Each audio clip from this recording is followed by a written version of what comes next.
Kemudian yang berikutnya adalah perhatian ketika rakyat sakit. Maka pemerintah harus cepat hadir menangani. Kenapa? Karena orang bisa jatuh miskin ke dalam jurang yang lebih dalam. Manakala dia sakit tidak ada yang mengobati, BPJS-nya tidak mampu mengcover, biaya untuk ngontrak selama dirawat di Hasan Sadikin tidak punya, biaya untuk makan untuk keseharian tidak ada, sedangkan tulang punggungnya berhenti karena sakit. Ini masih bicara kemiskinan hubungannya dengan pendidikan. Saya sampaikan bahwa problem kita saat ini, saat pemerintah menggratiskan sekolah sampai SMA, swasta masih bayar, maka gratis itu tidak punya makna. Saya tadi di jalan itu bertemu dengan orangnya menangis di depan saya karena seragamnya tidak bisa terbayar. Saya katakan harga seragam berapa? 1,5 juta. Saya balik, jajan anak ibu berapa? Sehari 20.000. Apa sih yang terjadi? Yang harus diperbaiki bukan hanya pemerintah, tapi juga masyarakat harus diperbaiki. Apa yang harus diperbaiki? Ke sekolahnya harus selalu gratis, tapi biaya konsumsi anaknya selalu diikuti.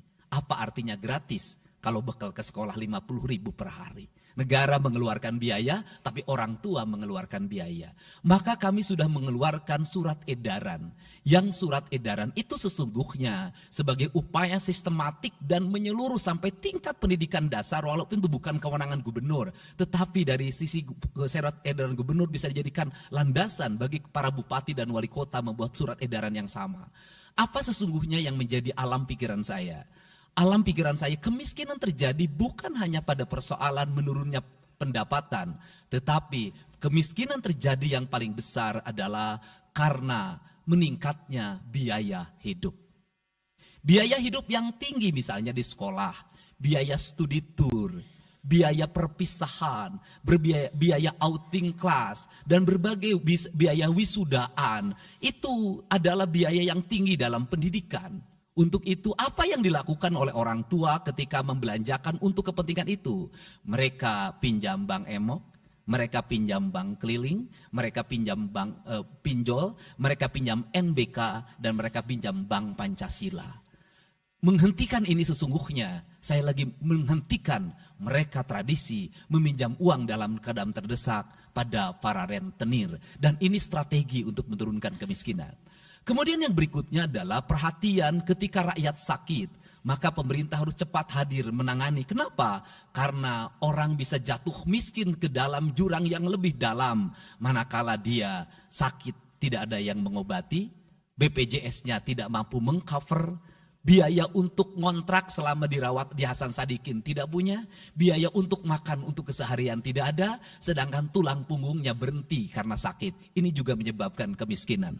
Kemudian yang berikutnya, kemiskinan terjadi karena rusaknya sumber daya alam, air yang hilang, sumber penghidupan yang hilang, sumber energi yang hilang, sumber protein yang hilang, sumber kalori yang hilang di lingkungan berupa kerusakan lingkungan, itu akan melahirkan kemiskinan. Maka alam yang tertata sesungguhnya adalah bagian dari upaya untuk menjaga kemiskinan. Kemudian yang berikutnya adalah belanja infrastruktur yang harus meningkat, dan itu di belanja sekarang kita sudah melihat.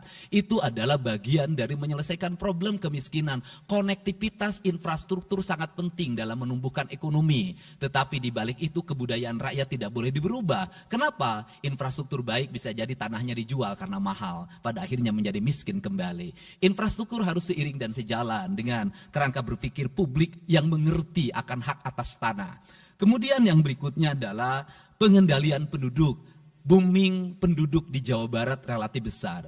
Untuk itu harus dibuat berbagai upaya untuk menyelesaikan problem kependudukan. Saya berkali-kali bercerita bagaimana di Majalengka saya bertemu dengan sebuah keluarga yang tinggal di kontrakan, yang ayah dan ibunya tidur ketika jam 11 siang dan anak-anaknya berjualan di alun-alun. Jumlah anaknya 11, dan ketika saya berkunjung ke tempat kontrakannya sudah hamil lagi yang ke-12. Ini problem.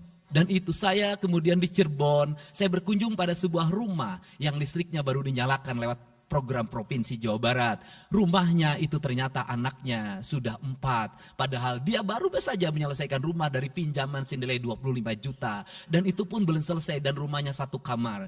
Ketika keluar dari rumah itu saya bertemu dengan seorang bapak yang meminta kepada saya untuk ber-KB. Anaknya sudah 7. Dia tak mau lagi untuk anak yang ke-8. Saya katakan bahwa jumlah anak sangat identik dengan problem kemiskinan. Betul, kemiskinan tidak akan bisa diselesaikan dengan hanya mengatur kelahiran, tetapi setidaknya pengaturan kelahiran adalah bagian dari untuk menekan angka kemiskinan. Dan yang terakhir adalah dari seluruh rangkaian ini adalah belanja pemerintah harus menjadi stimulus bagi kepentingan masyarakat. Maka jumlah-jumlah proyek harus terus segera digulirkan, digelontorkan menjadi kegiatan publik sehingga banyak orang yang kuli, banyak orang yang nyapu, banyak toko-toko yang buka, semen terjual, besi terbeli, dan kemudian regulasi ekonomi berjalan. Warung-warung bisa menjadi tempat para kuli siang hari makan siang. Dan ini adalah bagian dari strategi stimulus ekonomi yang digulirkan oleh pemerintah itu memiliki sumbangsi terhadap 12% pertumbuhan. Dan yang terakhir adalah investasi. Investasi itu modalnya ada 3. Yang pertama adalah konektivitas infrastruktur, ketersediaan jaringan air bersih. Kita jujur hari ini saya sampaikan ke DPRD, banyak perusahaan-perusahaan yang masih menggunakan air bawah tanah tapi tidak berizin. Bayar pajak tidak, jalan terus. Karena kalau dihentikan mereka pabriknya berhenti. Setelah itu apa? Mereka menjadi objek pemerasan beberapa pihak dalam setiap bulan karena dianggap melanggar perda. Tetapi kalau juga mereka dihentikan, maka pabrik itu berhenti. Dilema itu harus segera diselesaikan. Caranya bagaimana? Caranya adalah pemerintah provinsi melalui Bapeda hari ini harus segera merancang daerah-daerah yang menjadi kawasan industri harus dibangun fasilitas infrastruktur jaringan air bersih dalam bentuk investasi pemerintah sehingga nanti dikoneksikan dengan PAM-PAM atau PDAM di setiap kabupaten kota secara terkoneksi. Dan ini jalan bagi kita menyelamatkan lingkungan dan menorong pertumbuhan PDAM di setiap kabupaten kota. Karena apa? Karena angka pembayaran yang dilakukan oleh industri jauh lebih baik dibanding angka rumah tangga dan angka-angka layanan sosial lainnya. Itu yang pertama. Yang kedua adalah tumbuhnya iklim investasi di mana masyarakat merasa nyaman. Investor merasa nyaman ketika perizinannya cepat. Saya memberitahukan ya bahwa di Indramayu ada pabrik sepatu yang selama 2 tahun tidak mau buka hanya karena perizinan lingkungan hidupnya belum kelar. Saya ngambil langkah pasang badan, lakukan pembangunan karena itu menyerap 8.000 tenaga kerja. Kemudian di Cirebon juga seperti itu, banyak perizinan yang menggantung bertahun-tahun. Hari ini saya janjikan dalam 1 bulan ini seluruh perizinan di Jawa Barat tuntas dan selesai.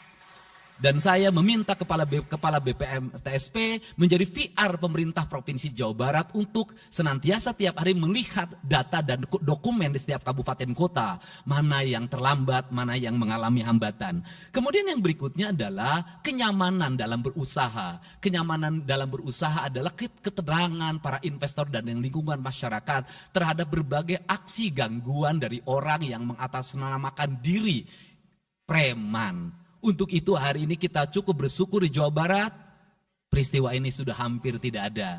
Kapolda kalau dengar ada preman, hari ini turun termasuk ke Garut, dengar ada preman, Kapolda turun. Ini semua stakeholder sudah bergerak dengan baik, layanan investasi sudah berjalan dengan baik, tinggal satu lagi hambatan investasi adalah masyarakat menaikkan harga tanahnya luar biasa.